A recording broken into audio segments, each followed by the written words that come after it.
Assalamualaikum warahmatullahi wabarakatuh. Korupsi, sebuah kata yang seringkali menghiasi berita utama, menghantui setiap sudut kehidupan berbangsa dan bernegara. Bukan sekedar penggelapan uang negara, korupsi adalah penyakit kronis yang menggerogoti fondasi masyarakat. Ia merusak kepercayaan, menghambat pembangunan, dan menciptakan ketidakadilan yang merajalela. Penyuluhan anti korupsi ini hadir sebagai upaya untuk mendorong para santri berperan aktif dalam memerangi korupsi sekaligus menjadi agen perubahan yang menyebarkan nilai-nilai anti korupsi di lingkungan mereka. Dalam video ini, kami akan sedikit memperkenalkan apa itu korupsi, bagaimana jenis dan bentuk-bentuknya, apa yang menyebabkan terjadinya korupsi dan dampaknya bagi masyarakat, dan bagaimana nilai-nilai agama dan integritas dapat menjadi benteng pertahanan diri dari korupsi.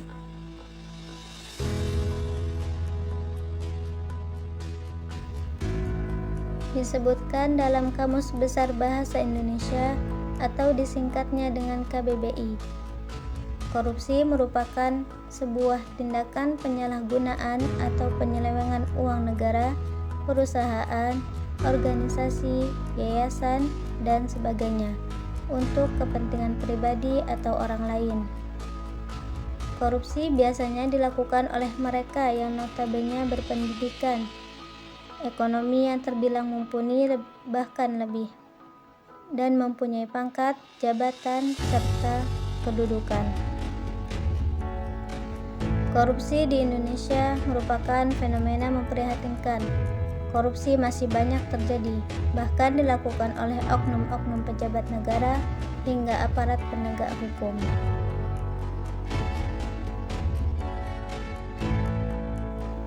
Adapun pengertian anti korupsi, yaitu anti korupsi adalah semua tindakan, perkataan, atau perbuatan yang menentang korupsi dan segala macam bentuknya.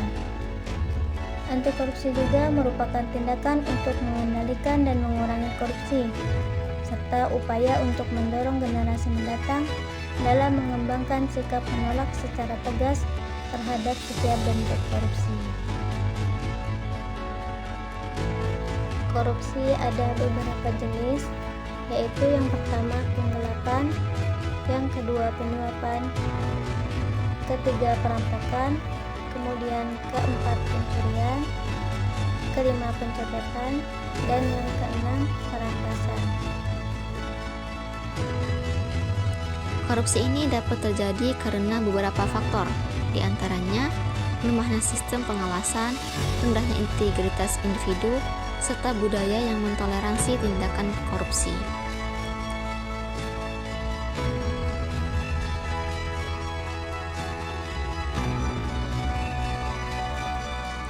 Adapun dampak dari adanya korupsi itu sangat luas, diantaranya meliputi kerugian ekonomi, penurunan kepercayaan publik, serta ketidakadilan sosial.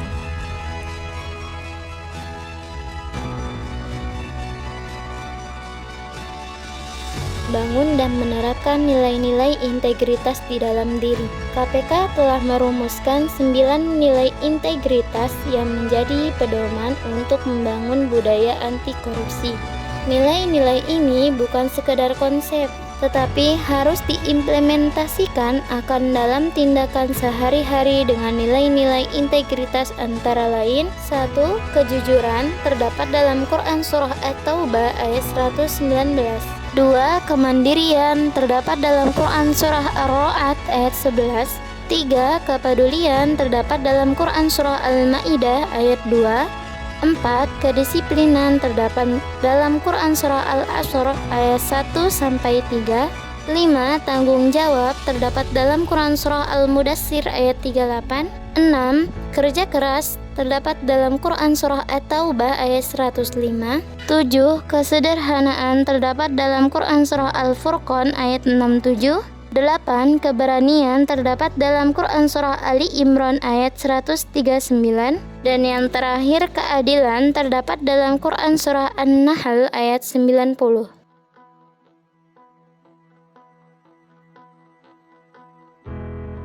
Selanjutnya kita akan membahas menerapkan nilai-nilai integritas. yaitu menetapkan rasa bersyukur dalam diri, menerima atas segala nikmat yang telah diberikan oleh Allah, membangun karakter yang jujur dan transparan dalam semua aspek kehidupan, mengembangkan jiwa yang beramanah atas apa yang telah diamanahkan, bertanggung jawab atas tindakan dan keputusan yang diambil. Yang terakhir, menerapkan keadilan dalam semua aspek kehidupan, membuat keputusan yang tepat dan tidak melakukan kecurangan atau penipuan.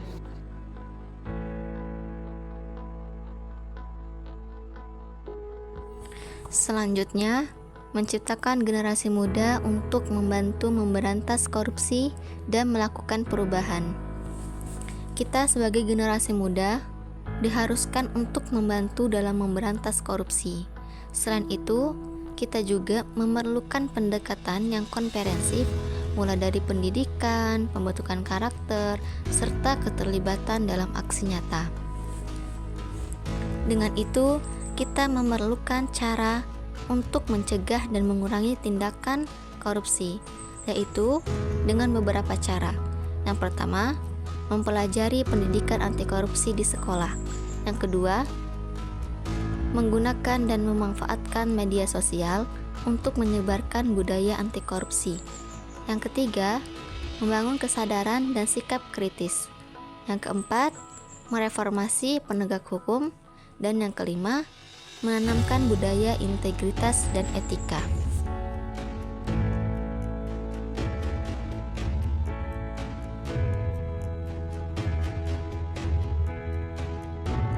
Dari meja birokrasi hingga jalanan yang berlubang, jejak korupsi dapat kita temukan. Ia hadir dalam berbagai bentuk, dari suap menyuap, gratifikasi hingga nepotisme dalam penyalahgunaan wewenang. Dampaknya pun tak main-main, mengikis anggaran pendidikan, kesehatan, dan infrastruktur, serta membebani generasi penerus hutang dan kemiskinan. Mari kita buka hati dan pikiran kita. Mari kita jadikan momen ini sebagai titik awal perubahan. Mari kita bertekad untuk menjadi generasi muda yang tidak hanya cerdas secara intelektual, tetapi juga berintegritas secara moral. Mari kita buktikan bahwa kita mampu menjadi agen perubahan yang membawa Indonesia menuju masa depan yang lebih baik. Semoga Allah Subhanahu wa Ta'ala senantiasa memberikan kita kekuatan dan petunjuk untuk menjadi hambanya yang taat dan bermanfaat bagi agama, bangsa, dan negara. Wassalamualaikum warahmatullahi wabarakatuh.